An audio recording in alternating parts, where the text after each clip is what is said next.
Welcome to Soccer's New York Yankees becoming bigger than the sport that you play. My name is Paul Raymonds. I am from Football Co. I'm not James Lamont. That's a different guy. Unfortunately, James couldn't make it, so I'm an able stand-in, I hope. As I say, I'm from Football Co. We're the world's biggest football content and media business. We're home to Goal, which is probably our biggest well-known media brand, as well as some others. We're also home to the Football Co. Business Podcast, which is pretty much covers very similar topics than what we'll be discussing today. Why am I saying this? One, because I can't resist a good plug. And secondly, because this has been recorded and will be a podcast episode in about 2 weeks' time. So if you liked it and other people should hear about it, then make sure you download it.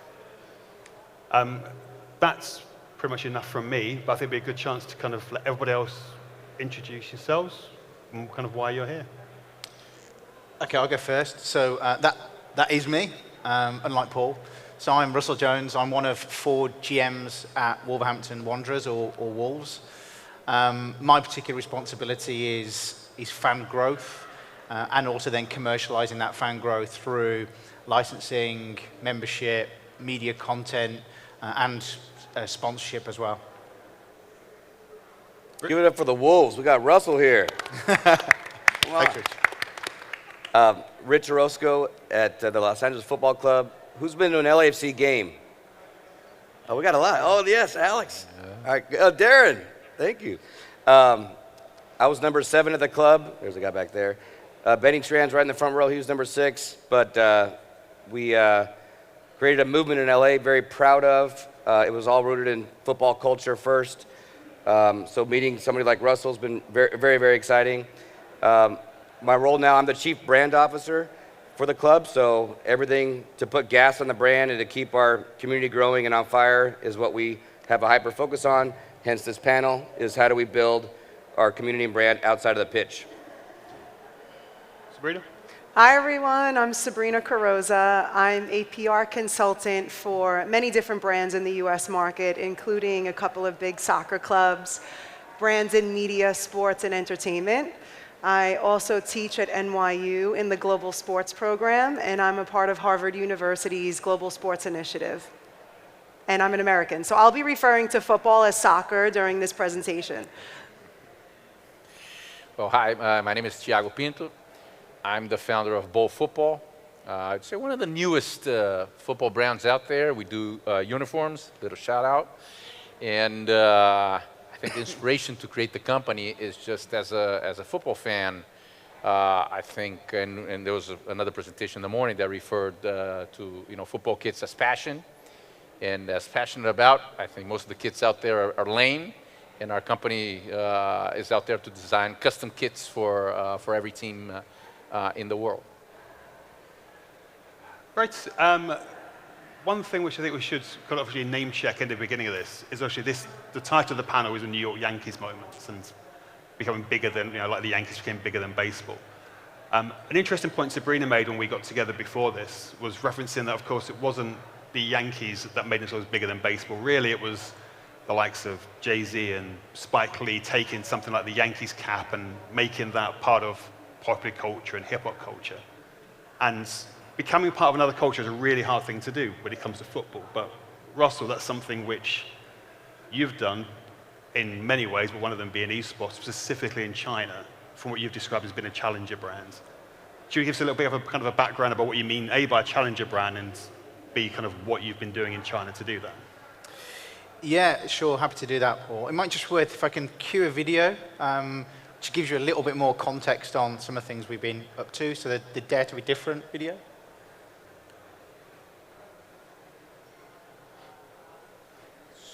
Yes. We're on the way. Is that better?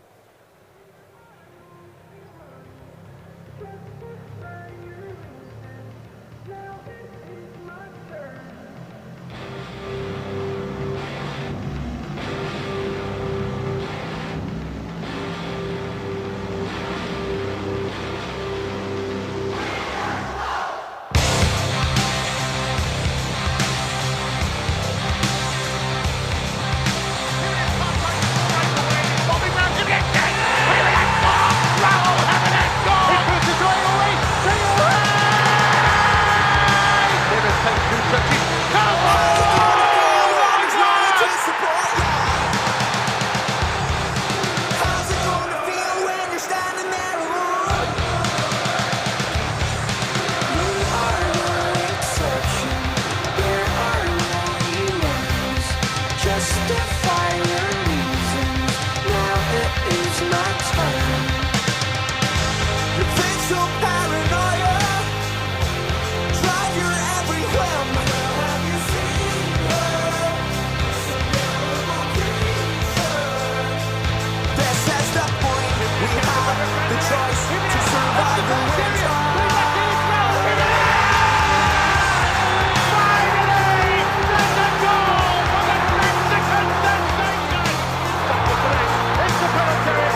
Thank you. So to try and give that a little bit of context, so I'm sure some of you have heard of Wolverhampton Wanderers, others of you may not have.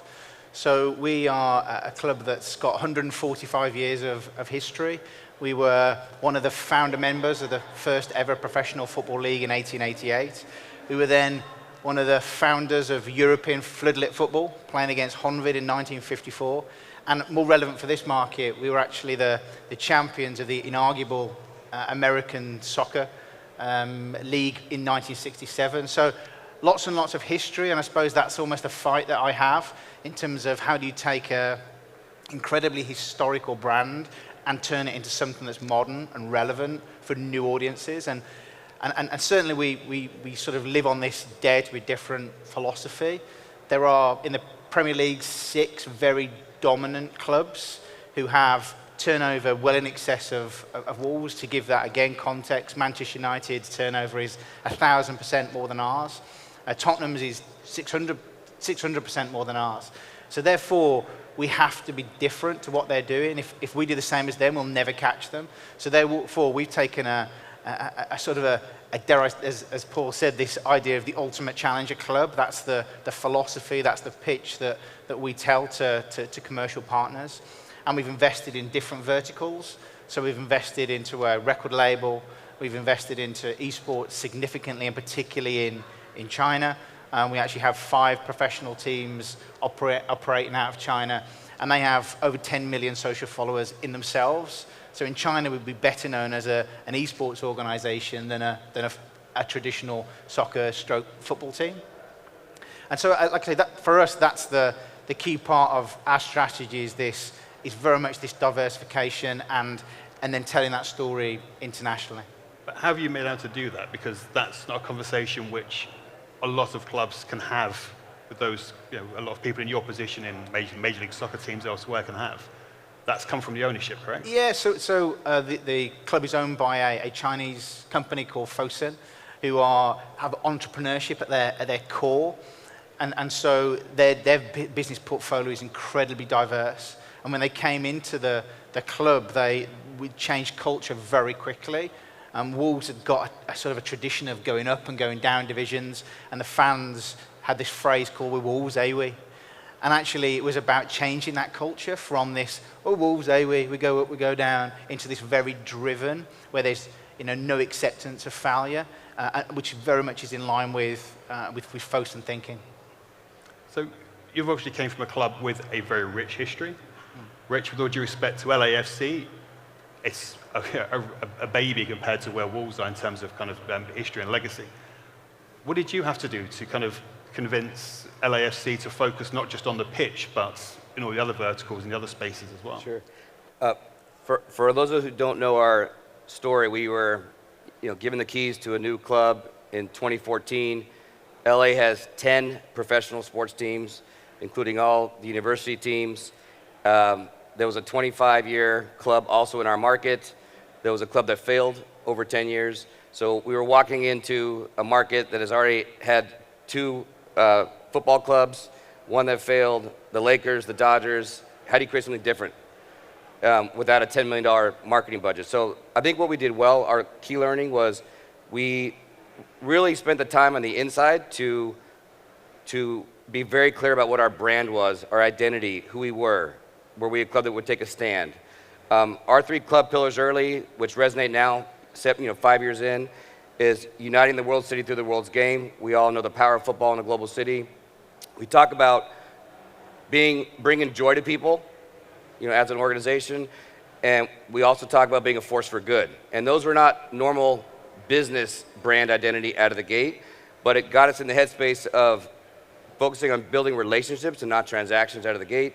And that's, I think, what created loyalty on day one. So I think that's our biggest learning, and there's some pretty amazing MLS stories in here. We got Darren in Atlanta, who created a phenomenon, monster respect. Probably the first, when they packed that stadium in Atlanta, it's magic. And I think he had a lot of the same challenges. We have St. Louis in the house right here, who we're about to launch next year, and we've had really good dialogues about our key learning. So just our biggest share is the hardest work is on the inside. How do you get 150 people in your organization saying the exact same thing, to partners, to fans over a pint. And I think that's what we did well, and that's what we tried to build on.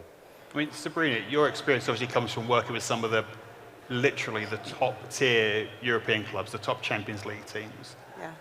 Is it easier or harder to kind of work with them to get them to do the kind of things that Wolves have done and LAFC are doing as well? Well, it's all relative, obviously, and I think that the big clubs are doing some things that are really innovative and spectacular. You know, Barca launched a partnership with Spotify yesterday, which kind of embodies what we're talking about here in terms of being able to really pull in different perspectives across film, fashion, music, entertainment to create a 360 experience, a lifestyle for fans, because that's how fans in the US experience sport more often than not. And the percentage of fans who are considered casual fans are growing phenomenally in the United States. And that could be because it is such a fragmented sports market.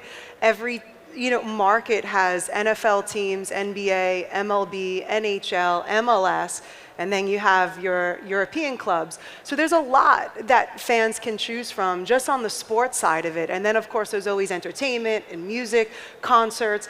And I think it's really smart for big clubs like the ones that I've worked with, Bayern Munich and Barcelona in the US, as well as for the small clubs to really figure out what that niche is in terms of creating an experience for fans that captures the zeitgeist of the market that you're looking to grow in. And that's the key, is like in London versus in, in the UK versus in Spain versus in the United States, that zeitgeist is very different. So tapping into it and figuring out what the right approach is for your club based on size and resources and opportunity is the key. And honestly, I really don't think that the big clubs have an advantage. I think some people think they do, but the reality is the big clubs and the big brands also have a long tradition behind them, and that tradition creates a conservative approach in a market that requires more boldness. So I do think that everyone has an equal shot at connecting to the zeitgeist in America, regardless of size. A word that you mentioned there, which kind of leaps at me, was boldness, which ties very nicely into kind of what Thiago's been doing. I mean, you can obviously tell everybody what you've been up to, but working with the likes of Montserrat, we talk about small clubs, small countries, small international countries. You don't get much smaller in terms of brand presence than Montserrat, but what you're doing with Montserrat is very much different than what Montserrat would have done with other people like your company. Yeah, I think for us, I mentioned briefly here in the opening, the motivation behind creating Ball is about this, the respect for the game. I think it doesn't matter how big the club or the national team is.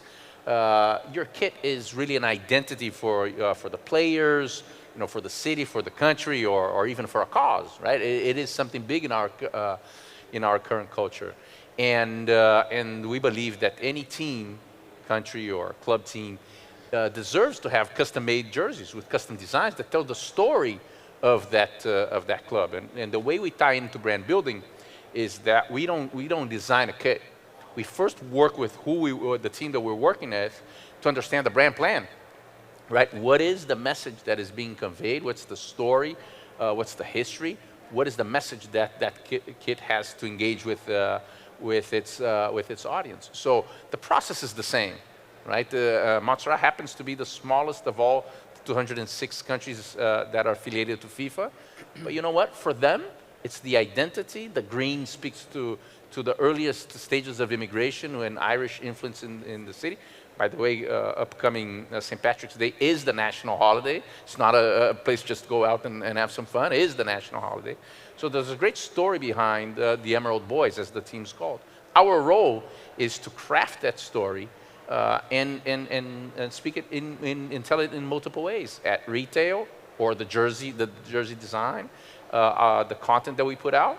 So I think it starts with respect for the game. So it's very frustrating as a fan, right? When we get to see teams with wonderful stories, great history, great connection with the fans, wearing jerseys that is just like the opposing team, just with different colors, right? That's not what the game is about. And for us as a company, we have this statement: we're only about football. We respect the game too much to treat it a jersey as just a commercial item. Of course, we sell it at good margins. It is at the end of the day a business that we all have to benefit from. But the first intent is respect to the game, regardless of the size of the team or its importance in culture and all that. At the end of the day, everybody understands the weight of a kit.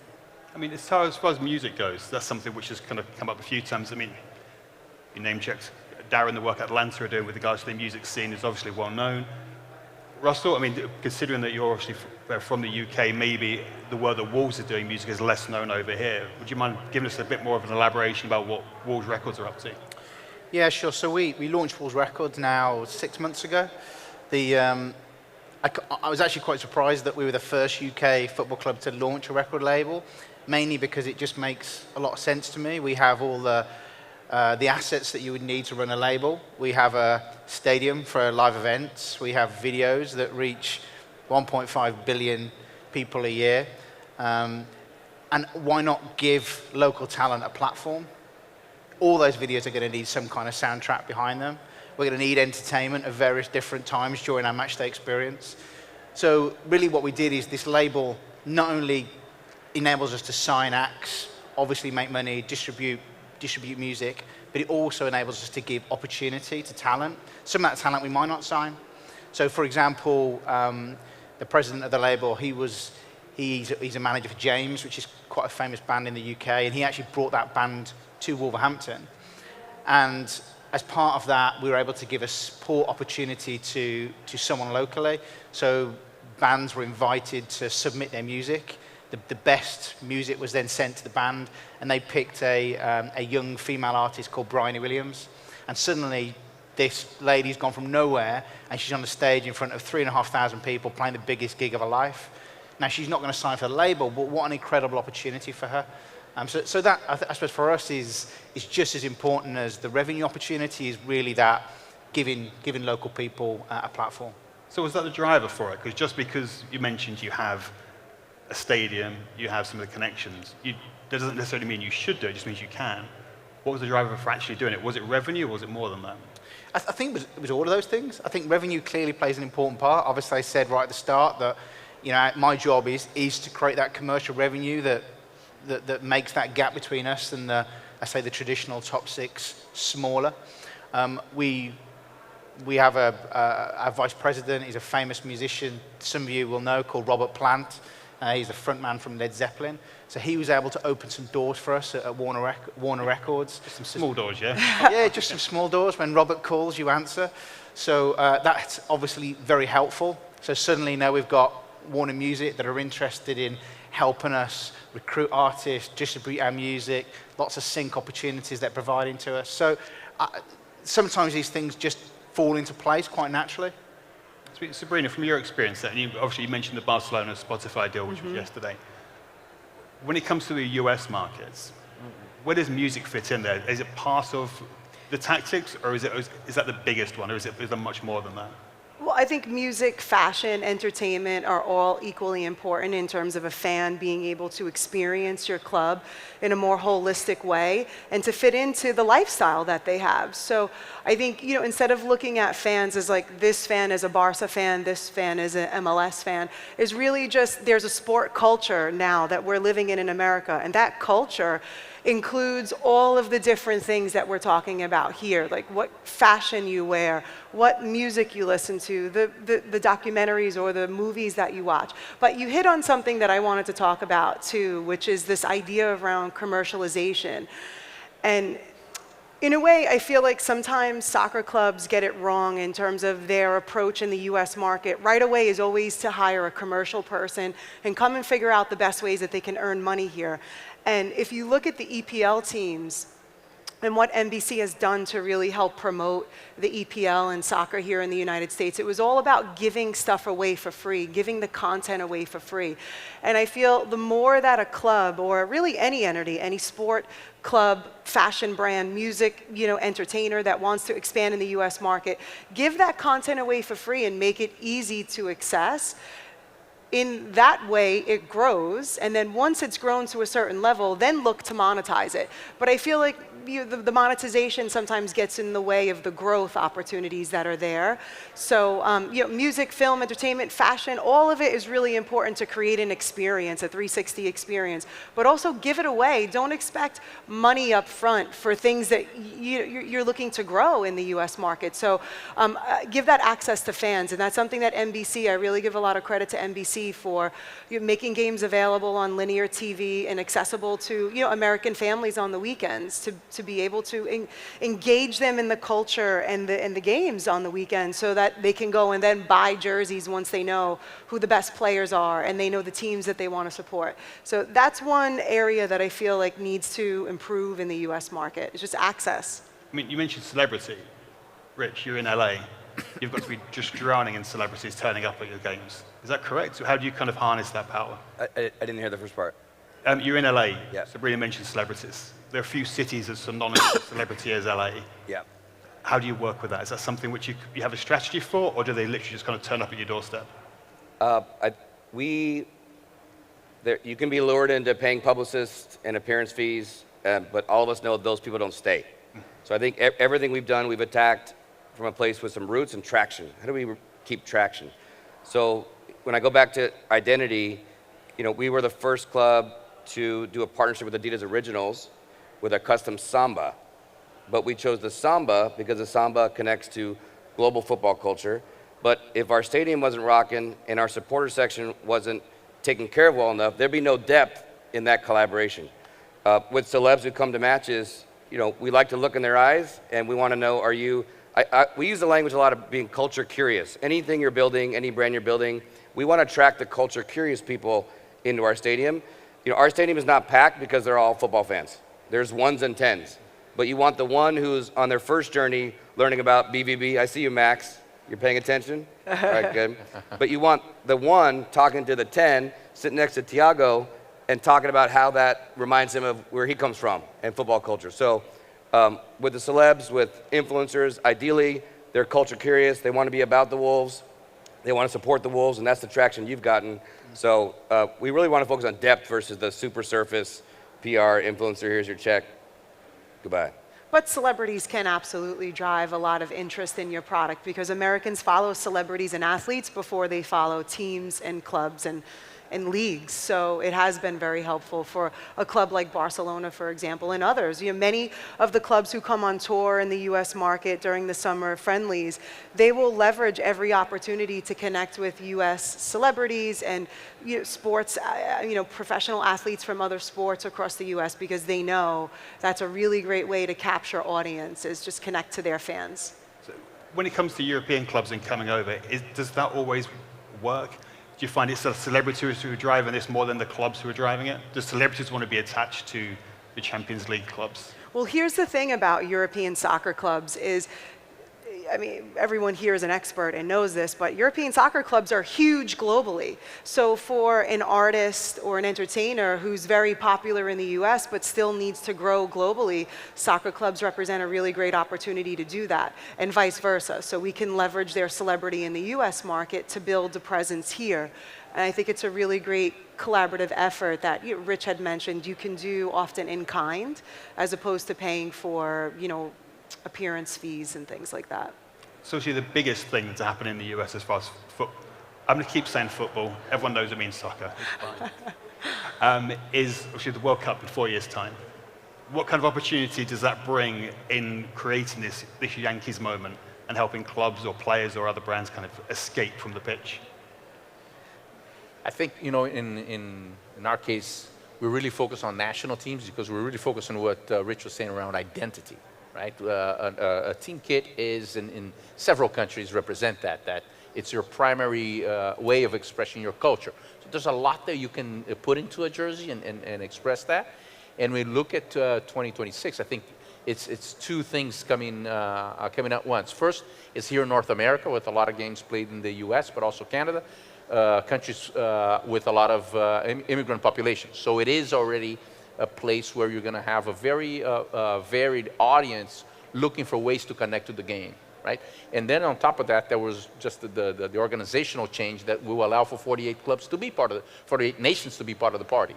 So I think it's a great communion of different cultures being in the same location and 48 different teams that will relate to that. So I think in our case as brands, primary opportunity, have teams that will play the game. Other than that, also, how to tap into the different cultures that maybe their nation will not be present here. What's the way to represent? So I think 2026 has that primary, and then I think, my fellow panelists will also be able to talk even more in depth than I do about what's the legacy of 2026 for the local leagues or for European clubs being present in the market. We at Ball see as a tremendous opportunity, stepping change. It's already grown so much, right? But I think 2026 is a step change because it will go mainstream, right? The celebrities and everything that we talk. World Cup is a World Cup played here. I can't even imagine what it will be. I mean, speak from my own personal experience. I got into football through USA '94, and I was a kid in England. It was a World Cup England weren't even present at, but that's what got me interested.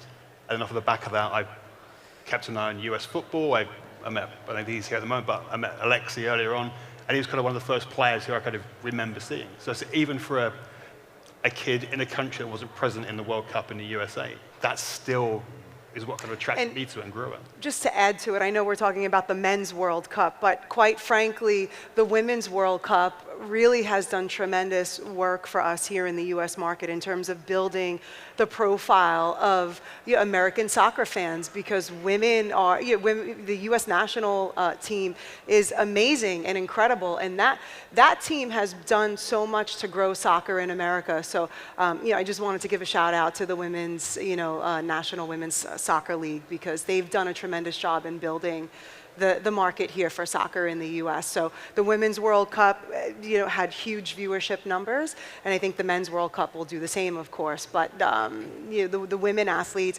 definitely have a higher profile in the U.S. market than I think many of the MLS team players do, or the men's league. So all this idea of getting into whether it be esports or fashion or music, you need people to be able to help you understand to do that. You look at, we haven't mentioned them at the moment. They're kind of a bit of the elephant in the room. Paris Saint-Germain, Fabian Allegri, who did that, his background was in music, if I'm correct. Juventus' CMO, Mike Armstrong, he's come from an esports background. Yeah. Is there going to be a tendency, you think, of clubs bringing in, whether it's chief marketing officers or other people, who haven't got a football background? Or do you do, for instance, Russell, I presume you bring in the talent, you partner with people who really know what they're doing. How do you find those kind of partnerships? I think there's a bit of both, to be honest, Paul. I think that certainly if you're serious about a business investment, then you need good people. Mm-hmm. When it comes to Wolves Records, and certainly that entrepreneurial spirit at Wolves, we're encouraged to learn. So we don't necessarily have to hire somebody that knows everything from day one. We have a very brave culture at Wolves, so we're prepared to make mistakes. We're not afraid of our fans sort of telling us we've got this wrong and that wrong. We'll listen, of course, but it doesn't distract us from what we're trying to do.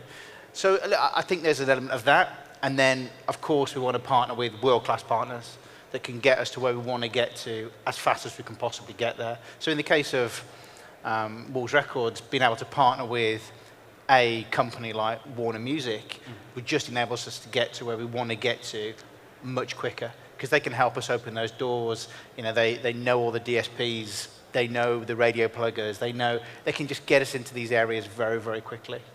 The same must be true for esports, right? Because you're cracking not just gaming, but also a completely new market in China. You have to have a certain kind of understanding to do that.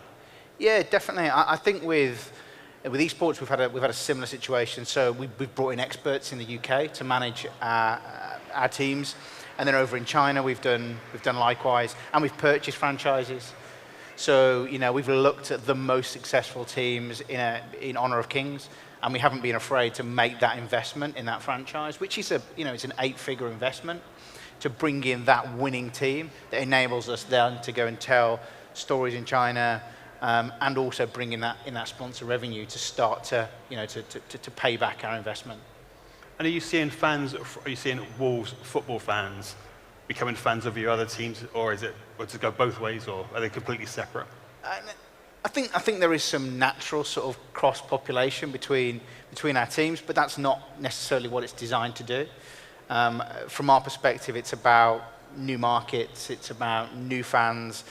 Certainly, our esports business in China, I know will be more famous as an esports organization than we'll be as a football club, and that's fine. It's absolutely fine. You know, this is not about necessarily Wolves only being a football club. This is about becoming a sports and entertainment business. But once again, that kind of diversification I mentioned about becoming more than a football club, so actually kind of why we're here. I mean, we still have a bit of time. I'd like to leave a little bit of room for some questions afterwards as well. But just kind of going across the panel, where do you think this is going to happen? When will football be able to look at itself and go, we've had our Yankees moment, or when will a team be able to do the same thing? It's a good question. Unfortunately, we don't have a Jay-Z with a cap. So I actually think it's going to happen through gaming, probably for us.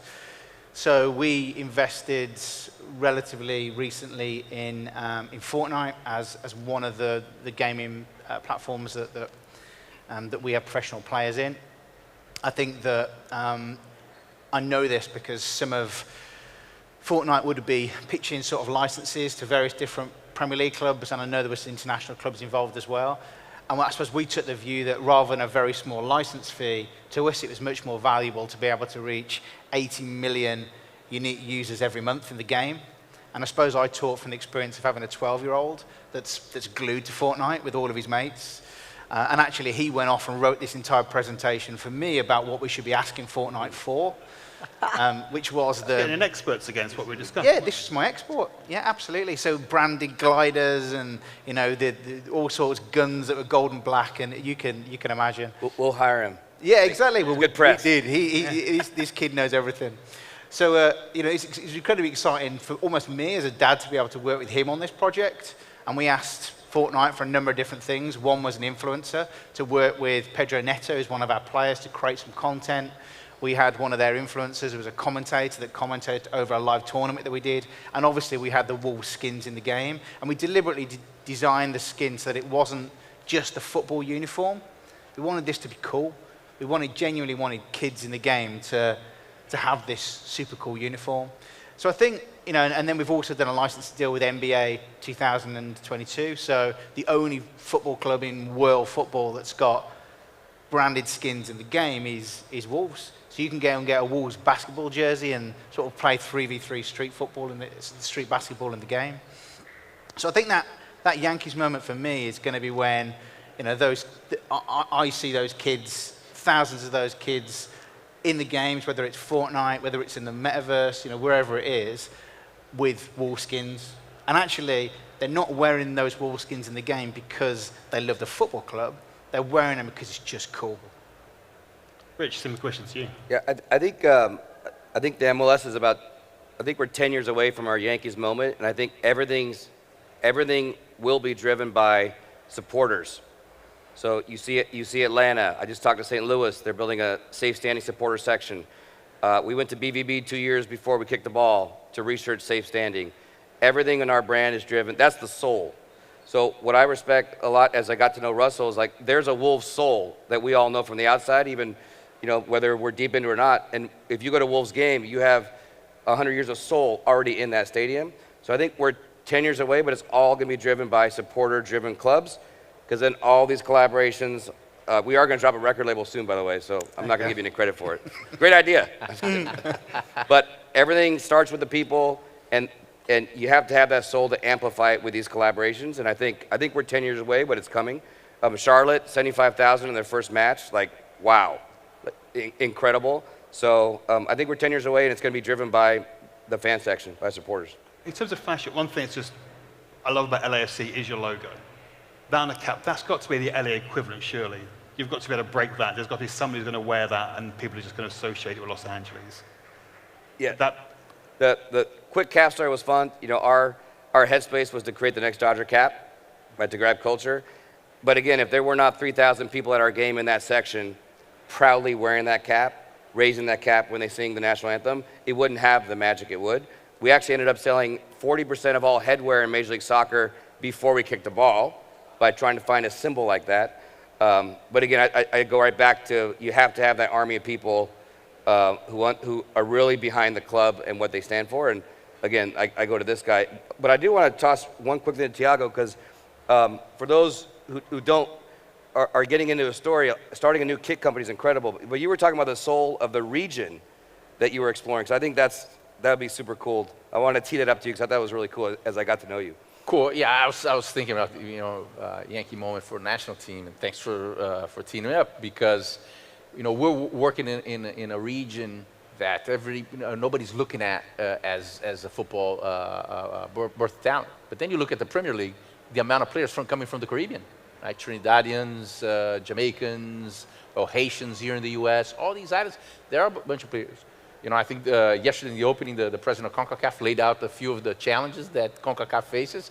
We face it every day, trying to help those guys elevate their uniform game, right? That's what they're really looking at. They're worried about putting 11 a team of competitive 11 guys on pitch. What we are thinking is that the Yankee moment is saying it's the coming out party for the Caribbean football. Right? Also Central America, they have very different roots and ways of expressing the games, but it's their coming out. I think Central America happened before. I think we can help them brand it in a way that is exciting, right? Other than, oh yeah, those are just the small teams that come and go from the World Cup. There's nothing there.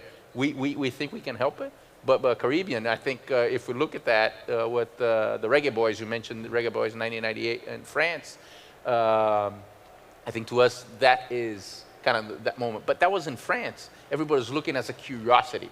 I'd love to be in the stadium in the first game of a Caribbean team playing the 2026 World Cup, playing their national anthem, and everybody representing that. Well, that's a new culture coming to football, right? They play in a very, very different way, very tough game. Everybody thinks it's all friendly. It is a rough game, right? But they play with their hearts out.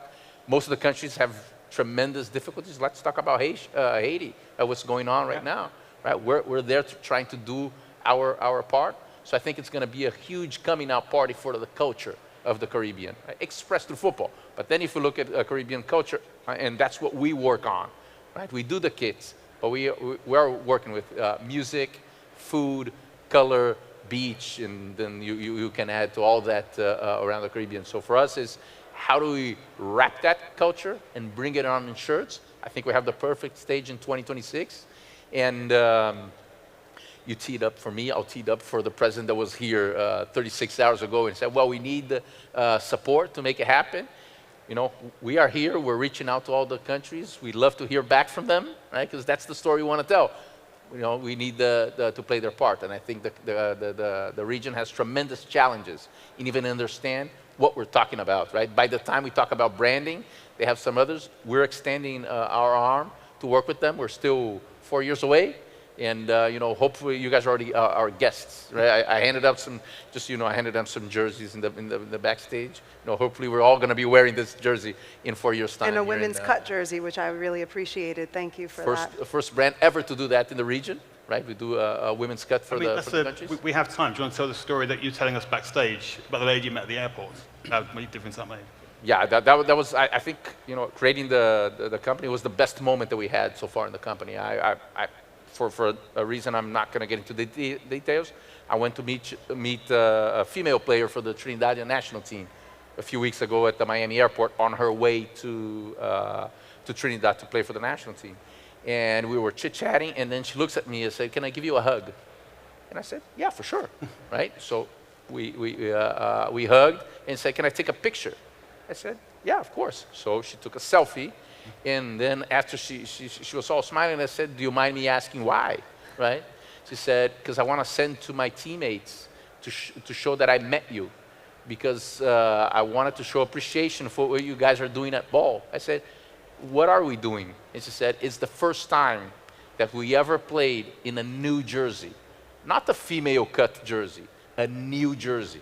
We're talking about Trinidad and Tobago, one of the top teams in our region, the women's team that are doing very well, by the way, in the World Cup qualifiers. Right? It's the first time, she told me, we're not playing with a hand-down shirt used from the men's. And therefore, I want to show my appreciation. That, to me, We can close the company tomorrow. We're happy with what we achieved. She's part of that. No closing the company. But listen, I hate to burst the bubble here, but the soccer clubs are having their Yankee moment right now. They have been, and they're not capitalizing on the moment. So you walk on the streets of Miami, you walk on the streets of New York, LA, wherever. Actually, you know what? Even in the Adirondacks, I was up in the Adirondacks in the middle of nowhere, and I saw kids wearing Barca kits, Real kits, different kits of clubs they probably had no idea who these clubs are, the culture of the club, who's playing on the team. And that's your Yankees moment. You're having it now. So like there's a very strong call to action to take advantage of this moment right now where young kids are playing FIFA and they know who your team is through FIFA. They're wearing your jerseys and consuming your merchandise, and they don't even know anything about you.